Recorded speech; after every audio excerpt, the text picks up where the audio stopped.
नमस्कार मित्रों, मैं शशांक। हर वर्ष बसंत पंचमी माघ माह के शुक्ल पक्ष की पंचमी को मनाई जाती है। इस दिन माँ सरस्वती की पूजा का विधान है।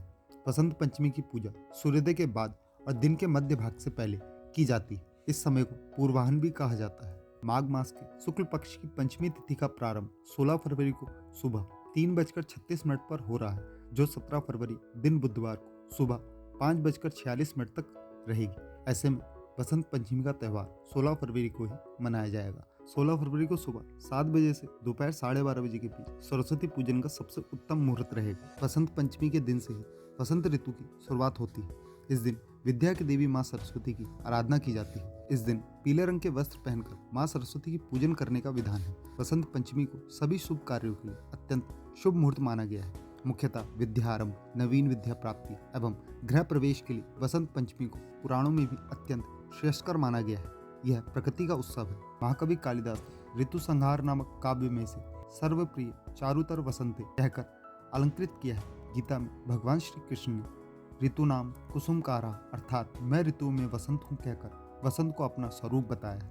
बसंत पंचमी के दिन ही कामदेव और रति ने पहली बार मानव हृदय में प्रेम और आकर्षण का संचार किया था। इस दिन कामदेव और रति के पूजन का उद्देश्य दाम्पत्य जीवन को सुखमय बनाना है, जबकि सरस्वती पूजन का उद्देश्य जीवन में अज्ञान रूपी अंधकार को दूर करके ज्ञान का प्रकाश उत्पन्न करना है। सृष्टि के प्रारंभिक काल में भगवान विष्णु की आज्ञा से ब्रह्मा जी ने जीवों, खासतौर पर मनुष्य योनि की रचना की।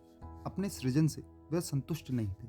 उन्हें लगा कि कुछ कमी रह गई है, जिसके कारण चारों ओर मौन छाया हुआ है। भगवान विष्णु से अनुमति लेकर ब्रह्मा जी ने अपने कमंडल से जल छिड़का। पृथ्वी पर जल कण बिखरते ही उसमें कंपन होने लगा। इसके बाद एक चतुर्भुजी स्त्री के रूप में अद्भुत शक्ति का प्रकट हुआ, जिनके एक हाथ में वीणा तथा दूसरा हाथ वर मुद्रा में था। अन्य दोनों हाथों में पुस्तक एवं माला थी। ब्रह्मा जी ने देवी से वीणा बजाने का अनुरोध किया। जैसे ही देवी ने वीणा का मधुर नाद किया, संसार के समस्त जीव जंतुओं को वाणी की प्राप्ति हुई। जल की धारा में कोलाहल व्याप्त हो गया। वह पवन चलने से सरसराहट होने लगी। तब ब्रह्मा जी ने उस देवी को वाणी की देवी सरस्वती कहा। सरस्वती को बागेश्वरी, भगवती, शारदा, वीणावादिनी और बाग देवी सहित अनेकों नाम से पूजा जाता है। ब्रह्म वैवर्त पुराण के अनुसार बसंत पंचमी के दिन श्री कृष्ण ने माँ सरस्वती को वरदान दिया, सुंदरी, प्रत्येक ब्रह्मांड में माघ शुक्ल पंचमी के दिन विद्या आरंभ शुभ अवसर पर बड़े गौरव के साथ तुम्हारी विशाल पूजा होगी। मेरे वर के प्रभाव से आज से लेकर प्रलय पर्यंत प्रत्येक कल्प में मनुष्य, मनुगण, देवता, मोक्षकामी, वासु, योगी, सिद्ध, नाग, गंधर्व और राक्षस सभी बड़ी भक्ति के साथ तुम्हारी पूजा करेंगे। पूजा के पवित्र अवसर पर विद्वान पुरुषों द्वारा तुम्हारा सम्यक प्रकार से स्तुति पाठ होगा। वह सभी कलश अथवा पुस्तक में तुम्हें आवाहित करेंगे। इस प्रकार कहकर सर्वपूजित भगवान श्री कृष्ण ने सर्वप्रथम देवी सरस्वती की पूजा की। तत्पश्चात ब्रह्मा, विष्णु, शिव और इंद्र आदि देवताओं ने भगवती सरस्वती की आराधना की। तब से माँ सरस्वती संपूर्ण प्राणियों द्वारा सदा पूजित होने लगी। सत्व गुण से उत्पन्न होने के कारण इनकी पूजा में इस्तेमाल होने वाली सामग्री अत्यधिक श्वेत वर्ण की होती है, जैसे श्वेत चंदन, श्वेत वस्त्र, फूल, दही, मक्खन, सफेद तिल का लड्डू, अक्षत, घृत, नारियल और इसका जल, श्रीफल, बेर इत्यादि। इस दिन सुबह स्नान आदि के पश्चात श्वेत अथवा पीले वस्त्र धारण कर विधि पूर्वक कलश स्थापना करें। माँ सरस्वती के साथ भगवान गणेश, सूर्यदेव, भगवान विष्णु व शिव जी की भी पूजा अर्चना करें।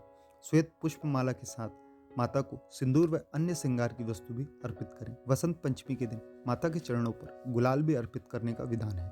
प्रसाद में माँ को पीले रंग की मिठाई या खीर का भोग लगाएं। यथाशक्ति ओम एम सरस्वती नमः मंत्र का जाप करें। माँ सरस्वती का बीज मंत्र एम है। इसके उच्चारण मात्र से ही बुद्धि विकसित होती है। इसी दिन से बच्चों को विद्या अध्ययन प्रारंभ करवाना चाहिए। ऐसा करने से बुद्धि कुशाग्र होती है। वह माँ की कृपा जीवन में सदा बनी रहती है।